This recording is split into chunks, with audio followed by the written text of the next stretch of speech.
আলহামদুলিল্লাহ, একটা খুশির সংবাদ, যেই সমস্ত সেনা অফিসাররা এই গুম খুম আয়নাগরের সাথে জড়িত ছিল, এত বড় বড় সেনা অফিসার হওয়ার পরেও এরা বিচারের আওতায় আসতেছে, আলহামদুলিল্লাহ। এটা অবশ্যই ডক্টর মোহাম্মদ ইউনূস সরকার, বিশেষ করে আন্তর্জাতিক অপরাধ ট্রাইব্যুনালের প্রসিকিউটর তাজুল ইসলাম সাহেবের সাহসিকতার ফসল। আমরা ধন্যবাদ জানাই, আমরা স্যালুট জানাই। গুম খুন নির্যাতনের সাথে জড়িত সে যেই হোক, শেখ হাসিনা হোক কিংবা কোনো জেনারেল হোক, সেনাবাহিনীর ঊর্ধ্বতন কোনো কর্মকর্তা হোক, সবাই যেন ওই ছোট্ট শিশুকে গুলি করার কারণে শাস্তির আওতায় আসে। ওই ছাত্র ভাইদের বুকে গুলি করবার শাস্তি যেন সে পায়। ওই আমাদেরকে দিনের পর দিন রিমান্ডে কিংবা গুম করে নির্যাতনের বিচার যেন তাদের হয়, এটা আমাদের প্রাণের দাবি। প্রত্যেকটা আসামি, আমি নিজে তো একজন ভিকটিম, কি বলবো ভাই, আমি নিজে একজন রাজসাক্ষী ভিকটিম হওয়ার পরেও আল্লাহকে সাক্ষী রেখে কোরআন হাতে নিয়ে বললেও হে আওয়ামী লীগ বিশ্বাস করবে না এদেশে কি পরিমাণে আওয়ামী লীগ সরকার গুম খুন নির্যাতন নিপীড়ন করছে। এরপরে ওরা বিশ্বাস করবে না।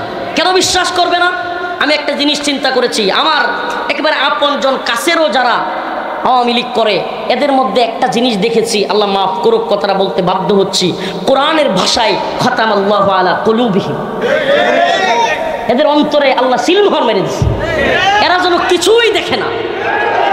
এরা, আমি যখন বলি কসমকে কোরআন নিয়ে যে ভাই আমাদের উপর নির্যাতন হয়েছে, অনেক মানুষকে নির্যাতন করেছে, নিপীড়ন করেছে, গুম করেছে, খুন করেছে, আমি নিজে সাক্ষী, তবুও এরা বিশ্বাস করবে না, তবুও এরা শুনতে চাইবে না। কেন? আল্লাহ বলছেন খতামাল্লাহু আলা কুলুবিহিম ওয়া আলা সামঈহিম, কিছু লোকের অন্তরে আমি আল্লাহ সিল মেরে দিছি, কানে সিল মেরে দিছি, ওয়া আলা সামঈহিম ওয়া আলা আবসারিহিম, এদের কিছু লোকের চোখের মধ্যে আমি পর্দা ফেলে দিছি। আল্লাহ তাআলা এদেরকে হেদায়েত দান করুক। আরো জোরে বলেন আমিন। তো আমরা বিরোধিতা করেছি এজন্যই যে সে গুম খুন নির্যাতনের সাথে জড়িত, এজন্যই যে আলেম ওলামাদেরকে সে গ্রেফতার করেছে, এজন্যই যে দেশকে ভারতের গোলামে পরিণত করেছে।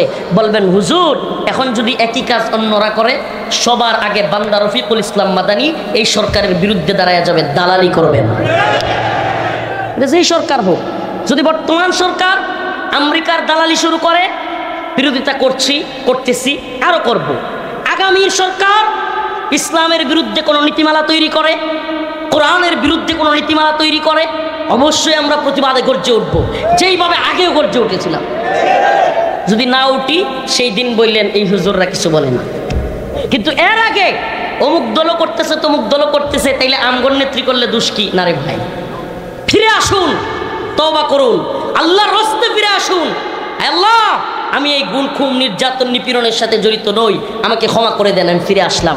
আল্লাহর কাছে তওবা করুন, আল্লাহ ক্ষমা করতে